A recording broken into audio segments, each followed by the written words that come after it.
எந்த நேரத்திலும் இந்த வார்த்தை தான் நம்முடைய வாயிலிருந்து வெளிப்பட வேண்டும்.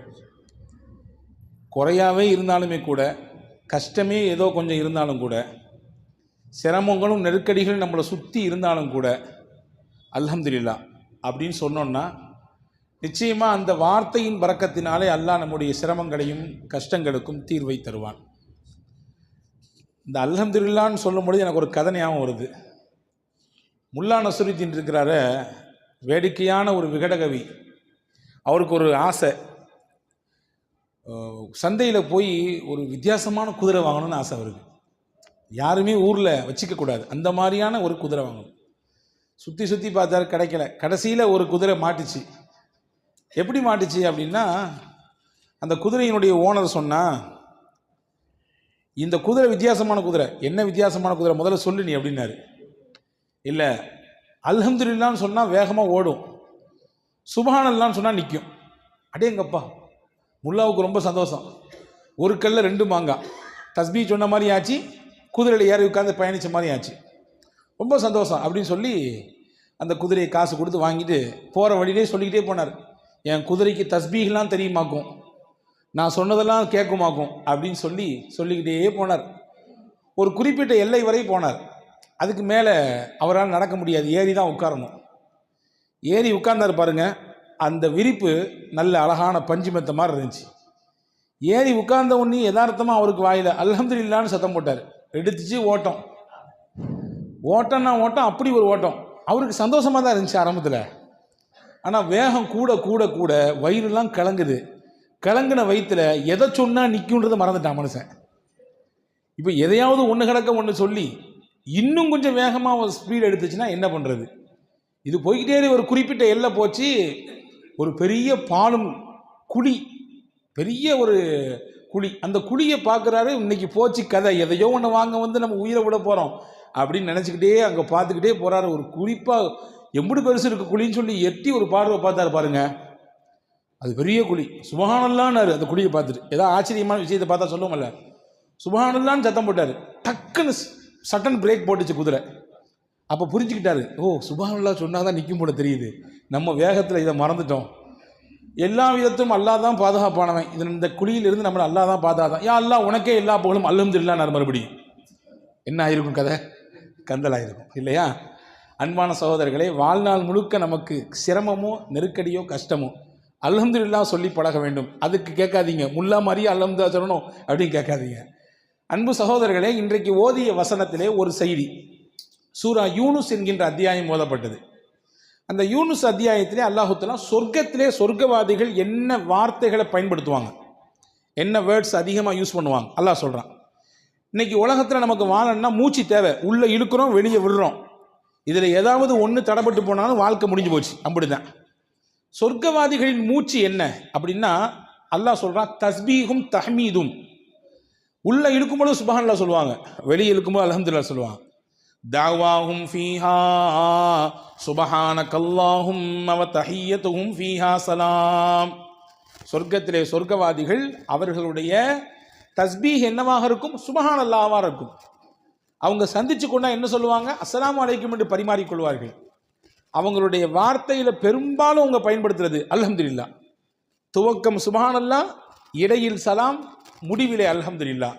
இதை தான் அவர்கள் அதிகப்படியாக பயன்படுத்துவார்கள் என்று அல் குர்ஆன் ஷரீஃப் நமக்கு தெளிவுபடுத்துகிறது. அன்புக்குரிய சகோதரர்களே, நல்ல உணவை நான் சாப்பிட்றோமா இல்லையா? எத்தனையோ நபர்கள் உலகத்திலே எச்சில் இலையில் கிடைக்கக்கூடிய உணவு தான் அவர்களின் வயிற்று பசியை ஆற்றுகிற உணவு. உலகத்திலே பசியோடி ஒரு புறம் பார்த்தால் அதிகப்படியான டன் கணக்கிலே உணவு விரயமாகிறது. அதே மறுபுறம் பார்த்தால் ஒரு வேளை சாப்பாட்டுக்கு கூட உணவில்லாமல் பசியோடு இரவை கழிக்கக்கூடியவர்களுடைய பட்டியல் லட்சக்கணக்கில் கூடி இருக்கிறது. இப்போ நல்ல சாப்பாடு எல்லாம் தர்றான், அதே மாதிரி நல்ல தண்ணியை குடிக்கிறோம், நமக்கு நினைக்கிற மாதிரி தண்ணி நமக்கு கிடைக்குது. அதே மாதிரி நம்முடைய உடல் உறுப்புகள்லாம் சலாமத்தாக இருக்குது. ஏதாவது அவயங்கள் துண்டாக இருக்கிறதா அல்லது இழப்பு ஏற்பட்டிருக்குதா? இல்லை, அல்ஹம்துலில்லாஹ். ஓரளவுக்கு உடல் உறுப்புகள் சலாமத்தாக இருக்கிறது. அதே மாதிரி நமக்கு அல்லாஹ் பெற்றோரை தந்திருக்கான். இவங்க தான் பெற்றோர், இவர் தான் அப்பா, இவர் தான் அம்மான்னு நமக்கு தெரியுது. உலகத்தில் எத்தனையோ பேர் தன்னை பெற்றவங்க யாருன்னே தெரியாது, அவங்களுக்கு தான் பிறந்த ஊர் என்னன்னு தெரியாது. நாடு என்னன்னு தெரியாது. அப்படியே நாடோடிகளாக வாழ்பவர்கள் உலகத்திலே உண்டு. அதே மாதிரி அல்லாஹ் தஆலா நமக்கு சந்ததிகளை தந்திருக்கிறான், பிள்ளைகளை தந்திருக்கிறான். எத்தனையோ பேர் பிள்ளை வேண்டும் என்ற ஏக்கத்தில் இருப்பவர்கள் உண்டு. அதே மாதிரி ரப்புல் ஆலமீன் அல்லாஹ் ஏதோ கொஞ்சம் நஞ்ச ஆரோக்கியத்தை நமக்கு வைத்திருக்கிறான். நிறைய பேருக்கு ஆரோக்கியம் ஃபுல்லாக இருக்குது, ஒரு சில பேருக்கு நெருக்கடிகள் இருக்கத்தான் செய்யுது. ஆனால் நீண்ட வருஷங்களாக பல்லாண்டு காலமாக படுக்கையில் கிடக்கக்கூடிய நிலை இருந்து அல்லாஹ் நம்மளை பாதுகாத்துட்டான். இது எல்லாத்துக்காக நீ அல்லாஹுக்கு ஒரு நாளைக்கு எத்தனை அல்ஹம்துலில்லாஹ் சொல்லணும், எத்தனை தடவை அல்லாஹ்விற்கு நாம் நன்றி செலுத்த வேண்டும்.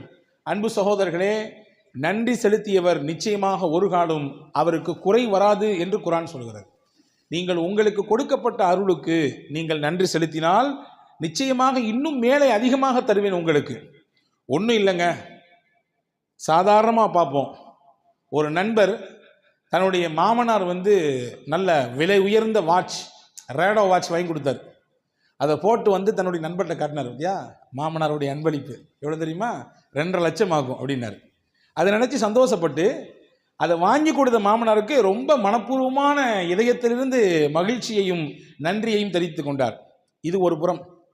நான் கேட்கிறேன், ரேடோ வாட்ச் வாங்கி கொடுத்த மாமனாருக்கு நன்றி என்றால் அதை கட்டுவதற்கு கையை தந்திருக்கக்கூடிய அல்லாவிற்கு, அந்த மணியை பார்ப்பதற்கு கண்ணை தந்திருக்கக்கூடிய அல்லாவிற்கு, சின்ன முள்ளு இத்தனையில் இருந்தால் பெரிய முள்ளு இத்தனையில் இருந்தால் இத்தனை தான் மணி என்பதை சிந்தித்து உணரக்கூடிய ஆற்றலை, சிந்தனை திறனை தந்த அல்லாவிற்கு எத்தனை நாட்கள் நாம் நன்றி செலுத்த வேண்டும், அல்ஹம்துலில்லாஹ் சொல்ல வேண்டும்.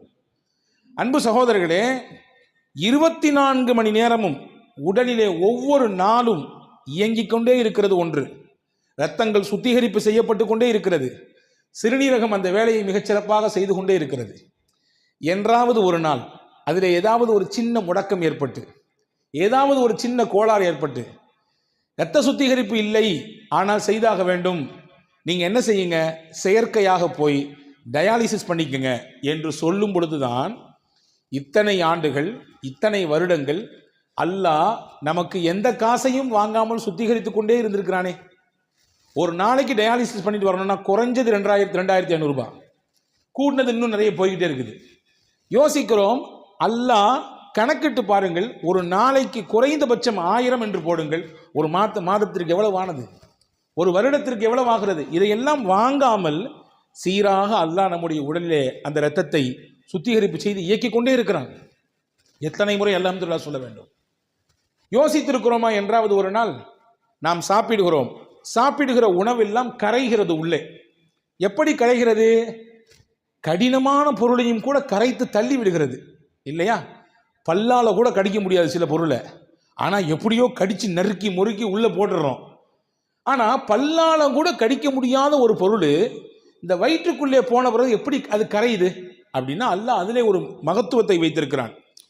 ஒரு சிறப்பான அமிலம், ஹைட்ரோக்ளோரிக் என்று சொல்லக்கூடிய ஒரு அமிலம் உள்ள சுரக்கிறது. அந்த ஹைட்ரோக்ளோரிக்கு எவ்வளோ பெரிய சக்தி உண்டு அப்படின்னா, ஒரே ஒரு சொட்டு எடுத்து கையில் நீங்கள் வச்சிங்கன்னா இங்கிட்டு வந்துடும். உள்ளங்கையில் மேலே வச்சிங்கன்னா அந்த அமிலத்தினுடைய சக்தி பவர் எவ்வளோன்னா இங்கிட்டு வெளியே வந்துடும். அவ்வளவு பவர்ஃபுல்லானது. ஆனால் அந்த அமிலம் நம்ம வயிற்றினுடைய உள்பாகத்திலே அல்லாஹ் சுரக்க வைத்திருக்கிறான். எதற்கு வைத்தான்? கடினமான பொருள் உள்ளே போனாலும் அதை பஸ்மமாக்கக்கூடிய வேலையை அது செய்கிறது. எத்தனை முறை சாப்பிட்டோடு அல்ஹம்துலில்லாஹ் சொல்ல வேண்டும். போனது செரிக்காமல் இருந்து விட்டால், உள்ளே போனது ஏதாவது திட்டுமுட்டாடினால் அன்னைக்கு இரவு தூக்கம் வருகிறதா? அடுத்த நேரம் என்ன நடக்கும் என்ற யோசனை வருகிறதா இல்லையா? அடைக்கிற மாதிரி இருக்குதே, இங்கிட்டு வேற ஓரமாக வலிக்கிற மாதிரி இருக்குதே, என்ன ஆச்சுன்னு தெரியலையே, யோசிக்கிறோமா இல்லையா? உள்ளே போனது செரிக்காமல் வெளியே வராமல் இருந்தால் என்ன நடக்கும் கதை? ஒரு நாள் அல்லாஹ் மனிதனின் பவரை, சக்தியை, அல்லாஹ் பலத்தை எதில் வைத்திருக்கிறான் என்றால் மலத்தில் தான் வைத்திருக்கிறான். மலம் அதிகப்படியாக வெளியே போனாலும் பிரச்சனை, போகாமல் இருந்தாலும் பிரச்சனை இல்லையா? அப்போ செரிக்க செய்கிறானே அல்லாஹ், அவனுக்கு எத்தனை முறை அல்ஹம்துலில்லாஹ் சொல்ல வேண்டும், எத்தனை முறை அல்ஹம்துலில்லாஹ் சொல்ல வேண்டும்? யோசித்திருக்கிறோமா? அன்பு சகோதரர்களே, செரித்த உணவு வெளியேறுகிறது, ஆனால் தானாக வெளியேறவில்லை. நாம் அதற்கு யோசிக்கிறோம், வெளியே போகணும்னு நினைக்கிறோம், குறிப்பிட்ட இடத்துக்கு போகிறோம், போய் நம்ம அந்த பொசிஷனில் அமர்றோம். அதுக்கு பின்னாடி தான் நம்ம உடலில் கழிவுகள் எல்லாம் வெளியே போகிறது. என்றாவது ஒரு நாள் இப்படி யோசித்ததுண்டா? உள்ளே போக போக ஆட்டோமேட்டிக்காக செரிமானமாகி அது வெளியே வந்தால் என்ன கதியாகும், என்ன மாதிரியான நிலை ஏற்படும்? அல்ல அதுக்கு தனியாக ஒரு சிஸ்டத்தை வைத்திருக்கிறான். மனிதனுடைய ஆசன வாயிலே கிராக் சிஸ்டம் என்ற ஒரு அற்புதமான ஒரு சிஸ்டம் இருக்கிறது. அந்த சிஸ்டம் என்ன செய்யும்னா, உங்க உணவு வயிற்றுல செரிச்சாலும் தடுத்து அப்படி வச்சிருக்கோம். எதுவரை வச்சிருக்கோம்? நீங்க நினைக்கணும், உங்க மூளைக்கு அந்த செய்தி போகணும், போய் நீங்க பாத்ரூம் போகணுன்ற எண்ணம் வரணும், அந்த இடத்துக்கு போகணும். அதற்கு பின்னால் தான் அந்த சிஸ்டம் தன்னுடைய வேலையை செய்யும். சாதாரணமாக யோசிக்க முடிகிறதா? எனவே தான் ரசூல் இப்படி ஒரு துவா சொல்லி கொடுத்தார்கள். அல்ஹம்துலில்லாஹில்லதீ அஸ்ஹப அன்னியல் அதா வஆஃபானி. எனக்கு நோவையும் கஷ்டத்தையும் தரக்கூடிய இந்த கழிவை என்னிடத்திலிருந்து வெளியாக்கி எனக்கு ஆரோக்கியத்தை தந்த அல்லாவே உனக்கே எல்லா புகழும். அல்ஹம்துலில்லாஹ். எவ்வளோ அழகான வார்த்தை பாருங்க. எனக்கு நோவையும் கஷ்டத்தையும் தரக்கூடிய இந்த கழிவை என்னிடத்திலிருந்து வெளியாக்கி எனக்கு ஆரோக்கியத்தை தந்தாயே அல்லாஹ், அந்த அல்லாவே உனக்கே எல்லா புகழும். ஒவ்வொரு நிமிடமும் ஒவ்வொரு சனப்பொழுதும் அந்த அல்லாவிற்கு எத்தனை முறை அல்ஹம்துலில்லாஹ் சொல்ல வேண்டும்? யோசித்து பார்க்க அன்பு பெருமக்களே. நாம் குடிக்கும் தண்ணீர், உலகத்தை அல்லாஹ் எப்படி அமைத்திருக்கிறான்? 71% நீர், 29% நிலப்பரப்பு. 71%, நாம் குடிக்குவதற்கு தகுதிமிக்க நீர் என்று பார்த்தால் 0.5% தான். மிச்சம் இருக்கிறது ஃபுல்லாமே எல்லாமே உப்பு தண்ணி, அதை பயன்படுத்த முடியாது.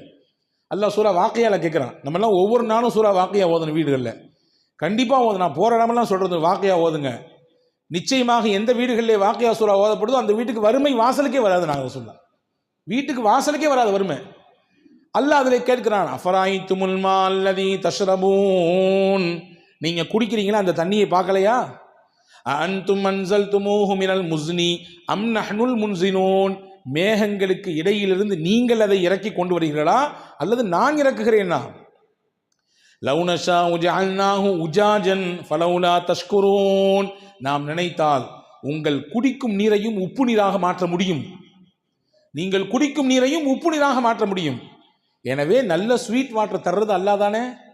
அந்த அல்லாவிற்கு அந்த தண்ணீரை குடித்து முடித்தவுடன் நாம் அல்ஹம்துலில்லாஹ் சொல்லுகிறோமா? யா அல்லாஹ், தாகத்தோடு இருந்தேன். ஹாரூன் ரஷீத் பாஷாவை பற்றி ஒரு செய்தி வருது. அவருடைய சபைக்கு ஒருத்தர் வந்தாராம், ஒரு பெரியவர், பார்ப்பதற்கு நல்ல தோற்றமுடையவர், நல்ல மனிதர். வந்த உடனே ஹாரூன் ரஷீத் பாஷா கேட்ட, பெரிய மகா சக்கரவர்த்தி அவர், அப்பாசிய ஹலீஃபாக்கள் ரொம்ப பெரிய முக்கியத்துவம் வாய்ந்த ஒரு ஹலீஃபா ஹாரூன் ரஷீத் பாஷா. இப்போ அவர் சொன்னாரம்மா, நீங்கள் ஏதாவது எனக்கு உபதேசம் செய்யணும், நீங்கள் ஏதாவது நல்ல விஷயம் சொல்லுங்கள், நான் கேட்கணும், எனக்கு ஆசையாக இருக்குது அப்படின்னு சொன்ன உடனே அவர் கேட்டாராம், நாளைக்கு மறுமையில் உனக்கு ரொம்ப கடுமையான தாகம் இருக்குது, ஆனால் தண்ணி எங்கேயுமே கிடைக்கல, ரொம்ப டிமாண்டாக இருக்குது தண்ணி, ஆனால் உனக்கு தாகம் தீரலை, உனக்கு தண்ணி வேணும், என்ன செய்வ நீ அப்படின்னு கேட்டாராம். உடனே அவர் சொன்னாராம், என் ஆட்சியில் பாதியை கொடுத்தாவது ஒரு டம்ளர் தண்ணி வாங்கி குடிச்சிருவேன், என் ஆட்சியை பாதியை கொடுத்தாவது நான் தண்ணியை வாங்கி குடிச்சிருவேன் ஒரு டம்ளர். சரி, ரொம்ப சந்தோஷம்.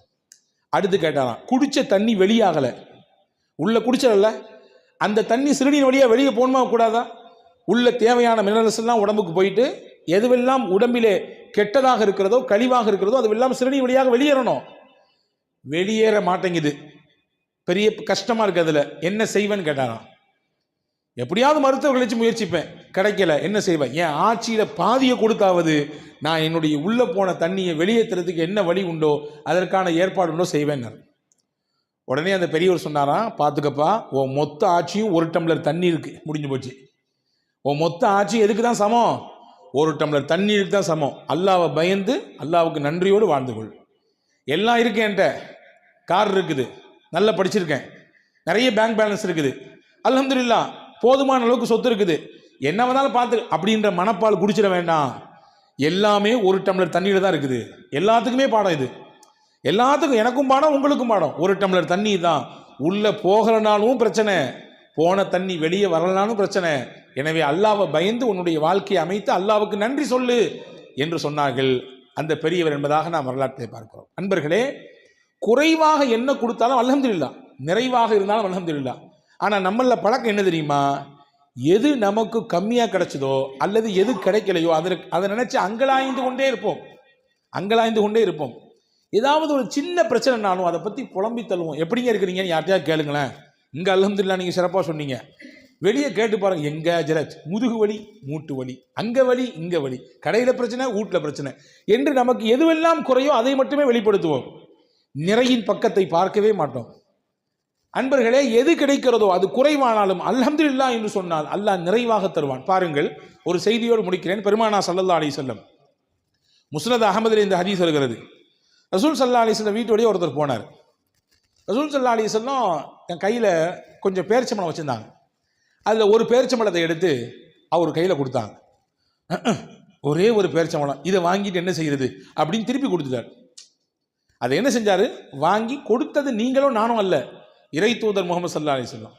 வாங்கியிருக்கலாம். அவர் ஒன்றை வச்சு எப்படி என்ன ஏங்க ஏதாவது யானை பசிக்கு சோள புரியன்னு கேட்பாங்கல்ல, அந்த மாதிரிலாம் கதையாக இருக்குன்னு நினச்சி கொடுத்துட்டாரு திருப்பி. ரசூல் சிரிச்சுக்கிட்டே இருந்தாங்க. அவர் போயிட்டார். இன்னொருத்தர் வந்தார். அதே மாதிரி ரசூல்லா கொடுத்தாங்க ஒரு பழத்தை எடுத்து கையில். அவர் ரொம்ப பவ்யமாக குனிஞ்சு வாங்கிட்டார். நபி ஸல்லல்லாஹு அலைஹி வஸல்லம் தர்றாங்க. கொடுத்தது உங்களுக்கான சின்ன பழமாக இருந்தாலும் தர்றது அல்லாஹ்வின் தூதர். எனவே ரொம்ப மரியாதையாக வாங்கினார். ரசூல் ஸல்லல்லாஹு அலைஹி வஸல்லம் என்ன செஞ்சாங்க?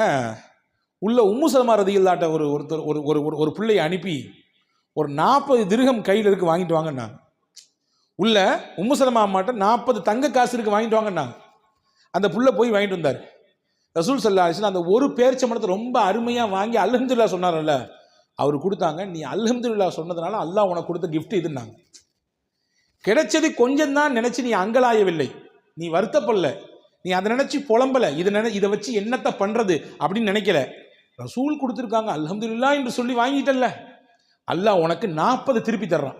நீ சொன்னதுக்காக வேண்டி அல்லாஹ் கொடுக்குற 40 அப்படின்னு சொல்லி ஒரு ஹதீஸ் சொன்னாங்க. மா நஅமல்லாஹு அலா அப்தின் நிஅமா ஃபகால அல்ஹம்துலில்லாஹ் இல்லா கானமா உஅதிய கஸீரம் மிம்மா உகித. அல்லாஹ் எந்த ஒரு அடியானுக்கு தன் புறத்திலிருந்து ஒரு அருளை கொடுக்கிறானோ அதை வாங்கி கொண்டு அவர் அல்ஹம்துலில்லாஹ் என்று சொன்னால் கொடுத்ததை விட அல்லாஹ் அதிகமாக கொடுப்பான்.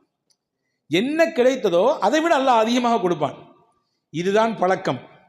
இந்த உயர்ந்த பண்பு முஸ்லிம்களிடத்தில் இருக்க வேண்டும் என்று குர்ஆன் விரும்புகிறது. எனவே சொர்க்கத்தினுடைய சொர்க்கவாதிகளின் பேச்சாகும் மூச்சாகும் அல்ஹம்துலில்லாஹ் இருக்குது. நீங்களும் உங்களுடைய வாழ்க்கையில உங்க அல்ஹம்துலில்லாஹ்வை நீங்க பேச்சாகும் மூச்சாகும் அமைத்து கொண்டால் உங்களுக்கும் அந்த உயர்ந்த சொர்க்கத்தை போய் சென்றடைய முடியும் என்கின்ற அழகிய விஷயத்தை அல் குர்ஆனிலே சூரா யூனுஸ் என்கின்ற அத்தியாயத்தின் இந்த வசனத்தின் வழியாக நமக்கு அல்லாஹ் எடுத்து எம்புகிறான். இன்ஷா அல்லாஹ் சொல்லலாமா எல்லாரும்? அல்ஹம்துலில்லாஹ். அல்லாஹு தாலா தௌஃபீக் செய்வானாக. முழுமையாக அவனை விளங்கி நல்லமல் செய்யக்கூடிய வாய்ப்பை அல்லாஹ் நசீபாக்குவானாக.